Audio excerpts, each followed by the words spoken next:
you know that ancient scriptures contain prophecies about which nations will fall first in the end times? These aren't human guesses. They're divine predictions written thousands of years ago that describe exactly how world powers will face God's judgment. The Bible contains a hidden code that reveals the precise order in which nations will experience divine wrath, and understanding these prophecies is crucial for comprehending the times we live in today. Long ago, the prophet Daniel lived in Babylon as a prisoner during the Jewish exile. This was a dark period in Israel's history when God's chosen people had been taken captive because of their own rebellion and disobedience. During this time of captivity, King Nebuchadnezzar had a disturbing dream that kept him awake at night and troubled his spirit deeply. The dream was so vivid and frightening that it haunted the king's thoughts and made him desperate to understand its meaning. This wasn't just any ordinary dream that people might have during restless sleep. It was God himself revealing to this pagan king the future destiny of all nations from that time until the very end of the world.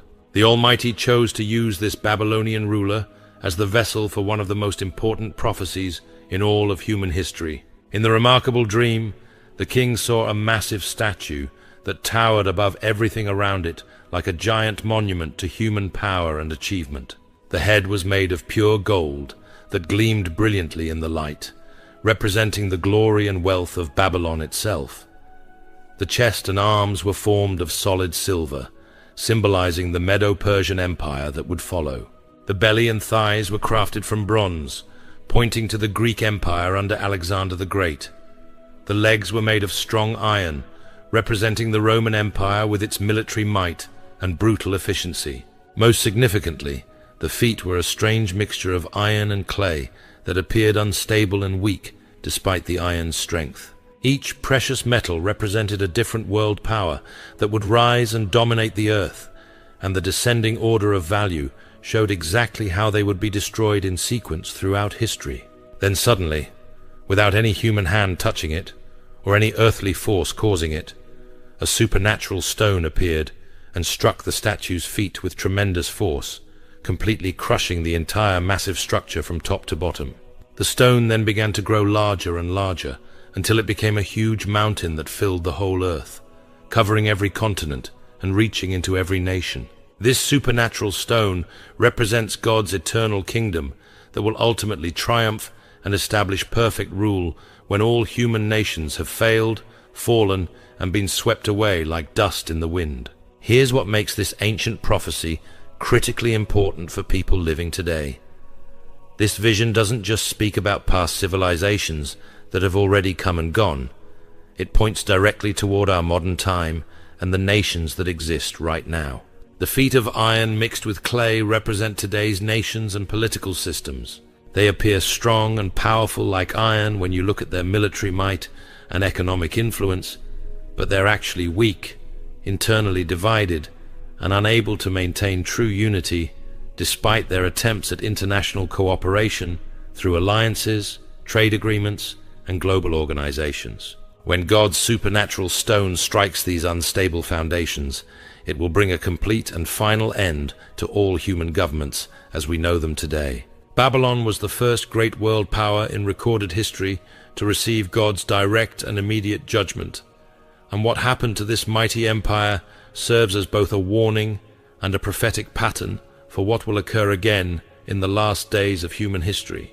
The fall of ancient Babylon wasn't just another historical event among many others. It was a prophetic preview and template that shows exactly how God deals with nations that rebel against his authority and oppress his people. During the reign of King Belshazzar, who was the successor to the great King Nebuchadnezzar, something occurred that changed the course of world history forever in a single night. Belshazzar decided to throw an extravagant party in his royal palace, inviting 1,000 of his most important nobles, officials, and military leaders to join him in a celebration of Babylon's power and wealth. In their growing arrogance and drunken pride, these leaders made a fatal mistake that would seal their nation's doom. They commanded their servants to bring out the sacred golden cups, bowls, and vessels that had been stolen from Jerusalem's holy temple when Babylon conquered Israel and destroyed the city. As they drank wine from these consecrated objects that had been dedicated to the worship of the true God, they openly mocked the God of Israel and loudly praised their own false gods, made of gold, silver, bronze, iron, wood, and stone. But at the very height of their blasphemous celebration, when their pride and rebellion against the Almighty reached its absolute peak, something supernatural and terrifying happened that struck fear into every heart present in that great hall. A mysterious hand appeared out of nowhere, with no body attached to it, and began writing strange words on the palace wall, while everyone watched in stunned silence. The king's face immediately turned pale with terror. His knees knocked together uncontrollably, and his entire body began to tremble violently as he watched the divine finger slowly inscribe a message of judgment on the wall. The atmosphere in the room changed instantly from celebration to panic, as everyone realized they were witnessing something that was clearly beyond human explanation. The words that appeared were mysterious and terrifying. Mene, mene, tekel, upharsin. None of the king's wise men, astrologers, magicians, or counselors could understand what these Aramaic words meant, which only increased the fear and dread that gripped everyone in the palace. The tension became unbearable as hours passed without anyone being able to provide an explanation. Finally, at the Queen Mother's suggestion, Daniel the Hebrew prophet was summoned to interpret the divine message. Daniel had served faithfully under previous kings and was known for his wisdom and ability to understand visions and dreams through God's Spirit. When Daniel saw the writing, he immediately understood its meaning, and his explanation was absolutely devastating for the king and his kingdom. Daniel explained that the first word, many, meant that God had carefully counted and numbered every single day of Babylon's existence as a kingdom, and had decided to bring it to a complete and final end. The repetition of the word emphasized the certainty and finality of this divine decision. The second word, tekel, revealed that King Belshazzar himself had been placed on God's perfect scales of justice and had been weighed according to divine standards, but found to be completely lacking in righteousness, wisdom, moral character, and spiritual understanding. The third word, upharsin, declared that the once mighty Babylonian Empire would be divided up like pieces of property and given to the Medes and Persians as God's chosen instruments of judgment against the rebellious nation. That very same night, before the sun could rise again on the empire, King Belshazzar was killed by enemy forces, and the seemingly invincible city of Babylon fell to the Medo-Persian army without even putting up significant resistance. The empire that had dominated the known world and seemed destined to last forever crumbled in just a few hours, exactly as God's prophet had foretold. But here's what makes this ancient story critically important for understanding our modern world and current events. Babylon represents far more than just one historical nation that existed long ago and then disappeared. In biblical prophecy, Babylon symbolizes the eternal spirit of human rebellion against God that appears in every generation. This spirit is characterized by pride elevated to its most extreme levels, moral corruption that becomes institutionalized and celebrated by society, and the systematic persecution of God's people who refuse to compromise their faith. According to the book of Revelation, a spiritual Babylon will arise again in the last days of human history before Christ's return. This end-times Babylon will be the very first nation or system to experience God's final judgment, because it will repeat exactly the same sins that brought destruction upon the original Babylon: overwhelming national pride that rejects God's authority, widespread idol worship that puts created things above the Creator, complete moral corruption that calls evil good and good evil, and violent persecution of those who follow the true God and refuse to bow to false systems. Daniel's remarkable prophecy reveals profound and disturbing truths about the iron nations that are represented by the statue's powerful legs. These nations would develop very specific characteristics that would ultimately make them vulnerable to God's judgment, despite their apparent strength and dominance. The iron in the vision symbolizes brutal military power and authoritarian governments that rule their people primarily through force, intimidation, and fear rather than through justice, righteousness, and genuine care for their citizens' welfare. These are nations that place their ultimate trust in their weapons of war, their advanced military technology, their intelligence agencies, and their ability to project power around the world through military bases, economic pressure, and political influence. They believe that might makes right, and that superior firepower can solve any problem or overcome any obstacle that stands in their way. In Daniel's later prophetic visions, these same iron-like nations appear as ferocious wild beasts that devour, tear apart, and destroy everything in their path without mercy, compassion, or restraint. The fourth beast, which Daniel described as being particularly dreadful, terrible, and different from all the others, represents nations that will successfully combine overwhelming military might with systematic religious persecution, creating a deadly mixture of political oppression and spiritual warfare against God's people. But here's the most frightening and significant aspect of this entire prophecy.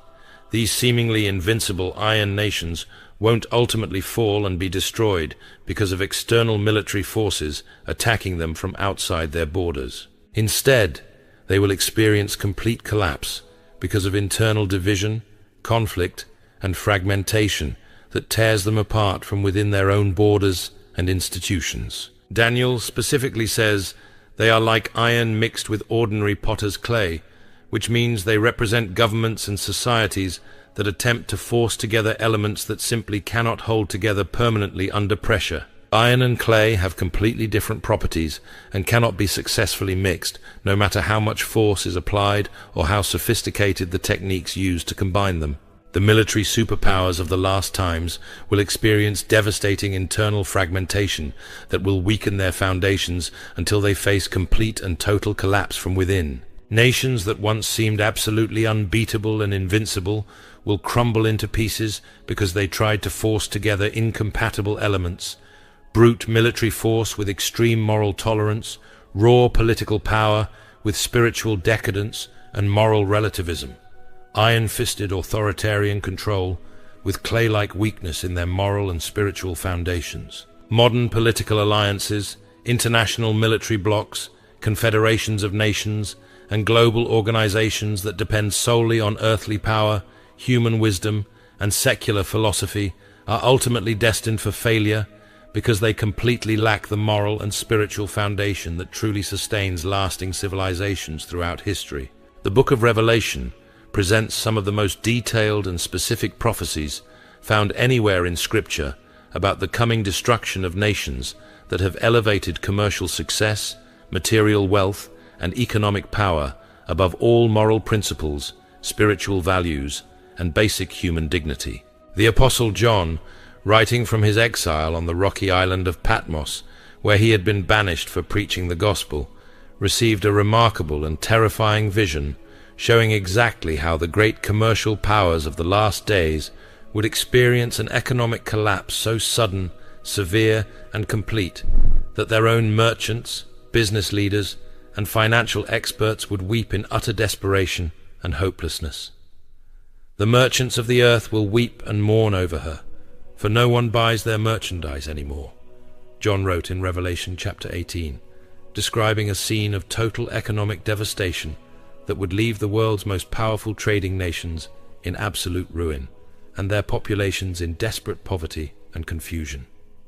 But this prophetic economic crisis that John witnessed in his vision isn't just another ordinary recession, market downturn, or financial correction that might last for a few difficult years before recovery begins and prosperity returns. This is direct divine judgment falling from heaven upon nations that have made money, profit, material success, and economic growth their true God, effectively replacing worship of the Creator with worship of created things and elevating the pursuit of wealth above basic human dignity, moral responsibility, and spiritual truth. John describes with incredible precision and remarkable detail exactly what kinds of merchandise these doomed commercial nations traded in their relentless pursuit of ever greater profits and market dominance. Their massive cargo ships and trading vessels carried gold and silver from mines around the world, precious stones and pearls from the depths of the oceans, fine linen and purple cloth that only the wealthy could afford, silk and scarlet fabric that displayed luxury and status, all kinds of expensive scented wood from rare trees, all varieties of objects carved from ivory taken from elephants, countless items crafted from the most precious and valuable woods, bronze and iron shaped into tools and weapons, marble carved into statues and buildings.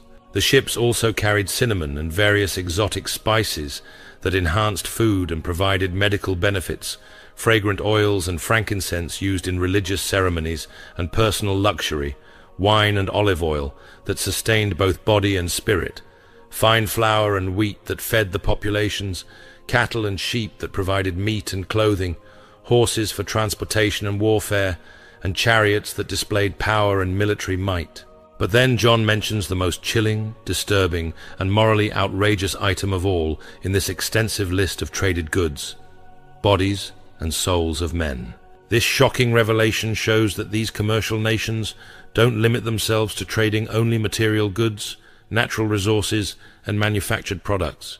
They have systematically and deliberately reduced human beings themselves to mere merchandise, treating people as disposable commodities rather than as precious beings created in God's image with inherent dignity and eternal worth. This dehumanizing commerce includes extensive human trafficking networks that move people like cargo, brutal labor exploitation that treats workers as expendable machines, sexual slavery that destroys lives and families, organ harvesting that treats human bodies as spare parts, and every other form of commerce that degrades, destroys, and commodifies human dignity for the sake of profit and power.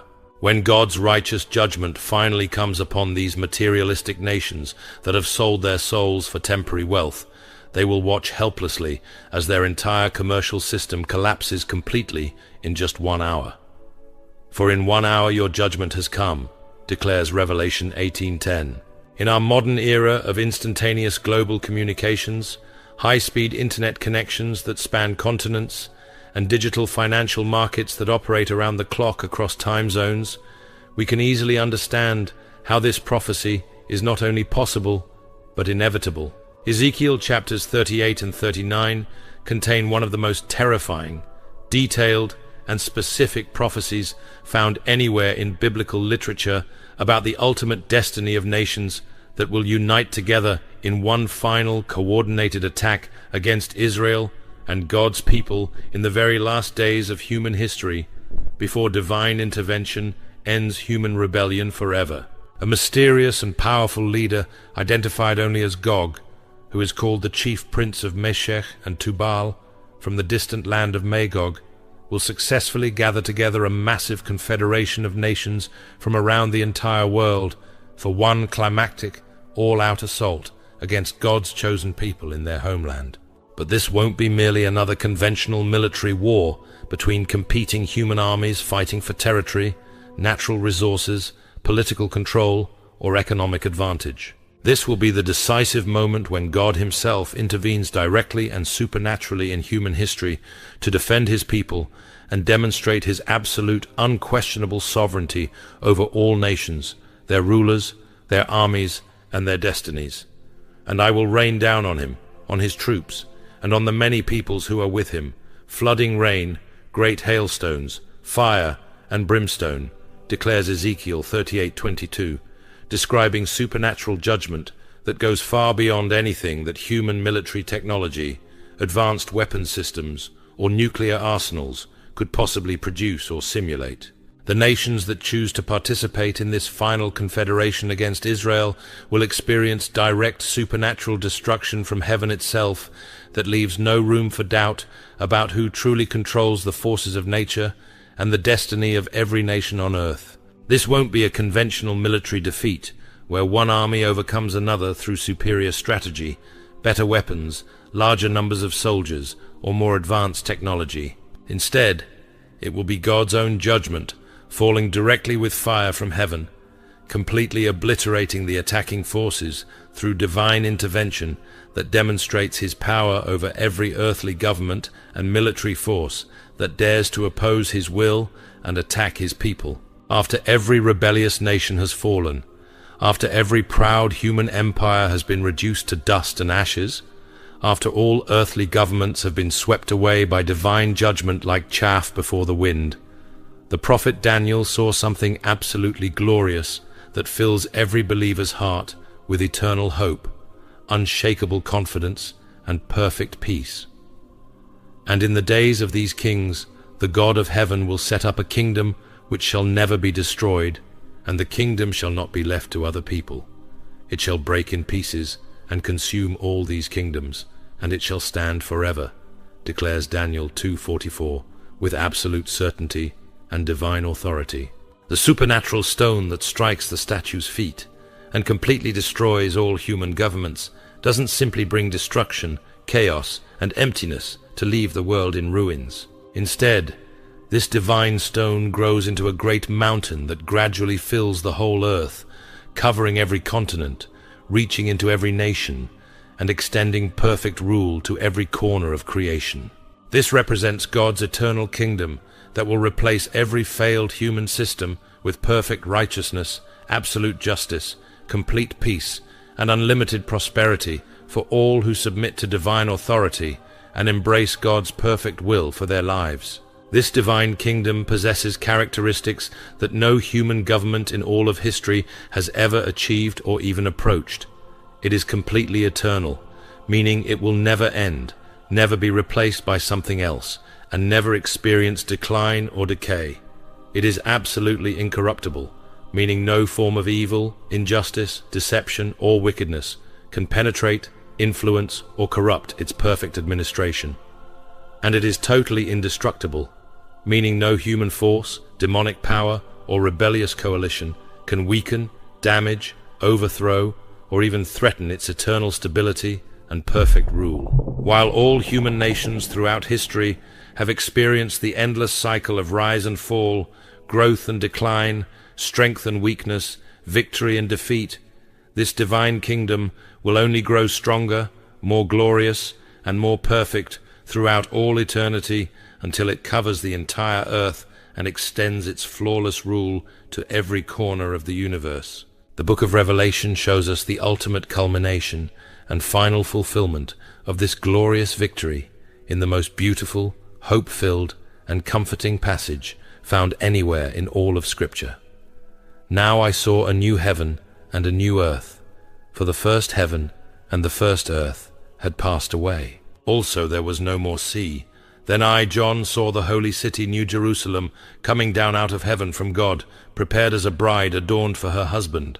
After all the destruction of rebellious nations has been completed, after every proud government has been humbled and permanently removed from power, after every form of human rebellion has been forever ended, God will establish his perfect kingdom, where there shall be no more death, nor sorrow, nor crying.